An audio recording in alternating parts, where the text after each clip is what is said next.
I'm Lois Meisler, President and CEO of Asset Disposition Management.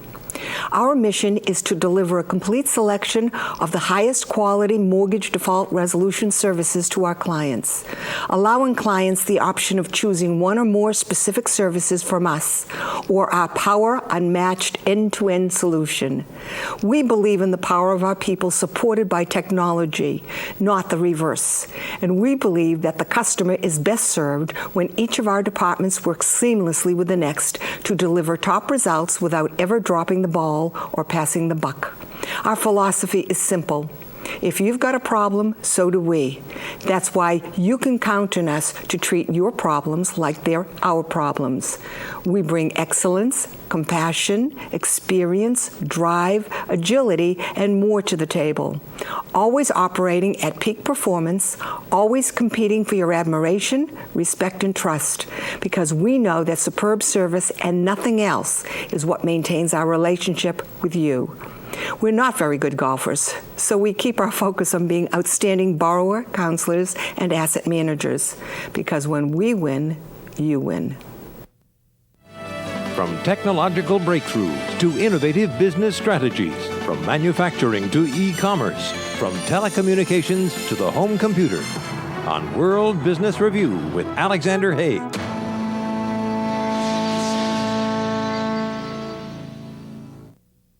Welcome to World Business Review. I'm Alexander Haig. In today's tough economy, it's easy for many people to fall behind in mortgage payments.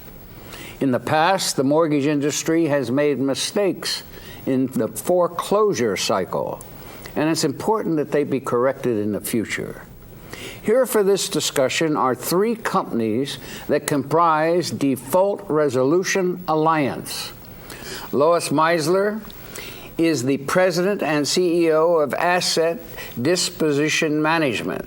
Jeff Meisler is the Vice President of Realty Specialist Network. And Joe Smith is the President and CEO of Default Mitigation Management. I'd like to welcome each of you here to this show. Thank you, Al. Pleasure to be here. Now, our industry expert for this segment is Dennis Stowe. Dennis is the President and Chief Operating Officer of the Saxon Capital, Inc. Dennis, thank you for being here. Pleasure to be here. Now, Dennis, how widespread is the problem of mortgage default? Mortgage default is a problem that plagues anybody in the residential lending business. Companies' ability to react to changes in borrower circumstances due to life events, job loss, unemployment, or just an excess use of credit. It's critical to their success. They've got to have the ability to react to the borrower's situation, educate them on alternatives to foreclosure, or in the event of foreclosure, resolve it quickly. Good. Now, what has the industry learned from the last foreclosure cycle in the early 90s? And what has caused the recurrence today? Well, we learned quite a bit in the 90s. Companies learned that they needed effective loss mitigation strategies to really eliminate or mitigate the impact of mortgage defaults on their portfolios. We really learned that there were two key areas. First, effective loss mitigation strategies to educate the borrower on alternatives to foreclosure to keep them from losing their home. And second, in the event we couldn't keep them from losing their home, effective loss mitigation strategies to manage the timelines involved in the acquisition of the property and the sale of the real estate. Very good. Now, we keep reading about predatory lending and how predatory servicing with companies being fined and states in conflict with the Fed over jurisdiction. What is going on? Well, predatory lending has been an issue in the non-conforming mortgage business for several years. Borrowers have been put into loans that really don't make sense for them, don't provide any benefit, and really create a hardship on them. The state and local governments have reacted to this by passing regulations managing the loan origination process, particularly the cost associated with it. Unfortunately, trying to deal with several state-specific predatory lending laws can increase the cost in the loan administration process and ultimately increase the cost to the consumer. Really, for the industry, the best solution, and for the consumer, is action at the federal level that would give us one uniform regulation nationwide. Good. Now, what is the challenge to someone who has a mortgage and finds themselves in financial difficulty? I think first it's admitting they have a problem. Borrowers Consumers generally have their largest investment in their home, and recognizing that home may be at risk is a very emotional decision. Second, it's understanding that the mortgage lender is really there to help you. They can educate you on alternatives to the loss of your home, and sometimes it may be educating them to the fact that they can't afford that home any longer and working with the lender to sell the home prior to foreclosure. Very good. Now, you first, Joe. What is the mortgage industry doing to educate new buyers? The mortgage industry has created several programs that they use. Know Your Borrower is one that the industry has put out in the last year, promoting counseling, understanding education for the borrower to understand the makings and the workings of a mortgage, how it works, the programs they have if they do get in trouble, and it starts the borrower out with more knowledge than they used to have as they started their mortgage. Now, Lois, what is the Default Alliance? It's 3 separate companies that each have their own expertise in a portion of the default industry. And we've come together to provide full services to clients for the full default management process, along with the customization and personalization of a small company that each knows its own. Very good. Now your turn, Jeff. How does a lender servicer use the Alliance?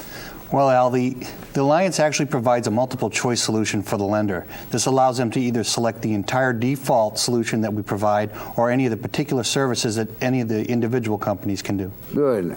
Now, Joe, default mitigation management is the first stop when a mortgage goes into default. Please explain what your company does. I'm glad to, Al. As Dennis mentioned, the industry is focused a lot on improving education, working with borrowers, and working out ways to resolve their defaulted loans. They're also getting pressure now from community groups and federal regulators on improving that even further. And the biggest issue facing that lender is getting the borrower to talk to them. And what we do is we support the lender and the borrower in fostering communications. The borrower comes to us, or we go to them. If we can't find the borrower on the phone, we'll go knock on the door, talk to the borrower, and explain their options. And that's the important thing. It's the borrower's options on how he wants to resolve his loan. Good. And if he understands his options, he can make an educated choice, and then we work with him and the lender to make those choices happen. Very good. Now back to you, Lois. You're the president of Asset Disposition Management. What types of services does your company provide? We provide full asset management in the REO sector, from pre-foreclosure right through the sale. We provide settlement services. We provide any kind of custom services that the client wants. And we recognize we're just a commodity, so that's why we formed the Alliance, so that we could be bigger and stronger in what we provide. Good. Now, there are some major players entering the asset management and disposition and default management business now. How do you compete? We are a boutique company. We don't sell ourselves as a big company, but we offer customized and personalized services. And therefore, we can match or exceed anything that the client needs and exceed their expectations. How do the 3 companies work together in this maze? We communicate. We communicate a lot. We communicate through technology. We can integrate with both each other, and also we interface with the clients, and we talk to each other so that the client gets a seamless process, but we can provide individual ones. Jeff, you're with Realty Specialist Network. How does RSN fit in? It appears to be a listing service. What does it do to help the lender and the borrower? Well, Dennis, actually, RSN provides many of the services that are involved with whether you're working out a loan or actually through the REO process. We have a nationwide network of appraisers, contractors, brokers that allow us to provide these services in what we call broker coordination. How does Default Resolution Alliance customize its services to meet its clients' needs? Well, very much as a group of physicians working on an illness would work with a sick patient. They review the whole health of that patient. The Default Resolution Alliance does the same thing. We look at that borrower's situation at that point in time, their financials, their employment, their prospects for that going forward. And we take a look at that situation, we discern, can this borrower be saved? And if we can't, through the auspices of Asset Disposition Management and RSN, we can then work at liquidating that mortgage as soon as possible. And that's in the best interest of the industry and the borrower to defer potential further costs to them. Now, Joe, how is the mortgage industry dealing with outsourcing? The mortgage industry has used outsourcing for quite some time. Legal work, even asset disposition work, has been done in the mortgage industry for years. As the expertise in specific specialties comes forward, the mortgage industry starts to embrace it. And we're at the cutting edge of that now with the default mitigation. No one else is out there going to the borrower's home, trying to help the borrower face-to-face to talk to the lender. And it's something new, and as it progresses, the industry is embracing it more and more. Now, you again, Lois, how does all of this affect the timelines, and why are timelines so important today? Time is money. Time is money. But time can cost money if one does not evaluate the value of the property and how to use it.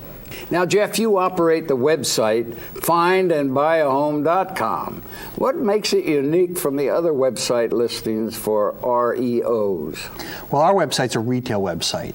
What that means is we don't emphasize or focus on the property as an REO. We market it in the retail environment, which we believe brings a broader range of clientele to the website and actually gives the REO property a closer to market value. Now, how does technology play into this solution? Well, technology plays into any business nowadays, and the trick with the technology is to actually provide the user base with the technology without overwhelming them with the technology. And that way the information transfers freely, and that's what we do as a company. We are 3 integrated companies, we have integrated technology, and we provide a seamless conduit for the information exchange in real time. Now is the time in the program where we normally ask our guest and our expert to give us a prediction of what he or she sees coming down the road in the near future, the next year or two. So we'll start with you, Lois. What do you see coming down the road? Foreclosures are coming back. Foreclosures are coming back. Yes, if you look back into the late 80s, the early 90s, all the indicators that were there are back again.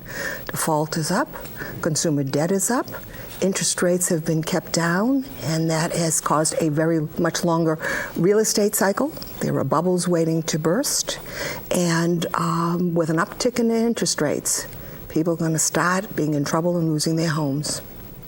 No, that's a very good answer, but a very sad one. Yes, it's a real one. Joe, what is your prediction here? Well, the same as Lois, but I think there's added ramifications. We came out of this last recession on the back of the mortgage industry. Equity was used in homes. People have used it to live when they lost their jobs. The ability to refinance out like you did in the 90s is gone. And as we move forward over the next couple of years, these people that are in foreclosure are going to have no avenue to turn to other than their lender and the ability to work something out with them. That's even less cheerful, isn't it? That's why we're going to try and reach those borrowers and get them working with their lender. Very good. Now, Dennis, what about the expert view?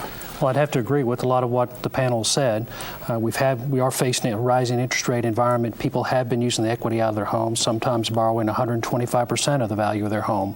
As their variable consumer debt payments go up, as rates go up, there is potential for problems.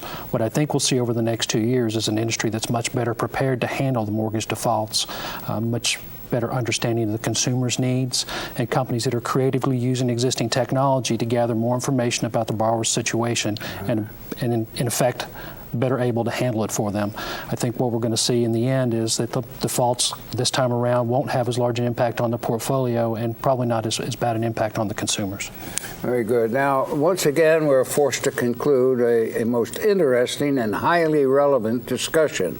But before doing so, I'd like to thank you, Lois, for your fine contribution. Well, I thank you for inviting me here. Joseph, I'd like to thank you as well for your brilliant performance. Al, it was a pleasure. Thank you. And Jeff, you are a chip off the old block. You're doing well. Anytime. And our expert is indispensable, no question about that. Thank you. And thank you for watching. Until next time, for World Business Review, I'm Alexander Haig.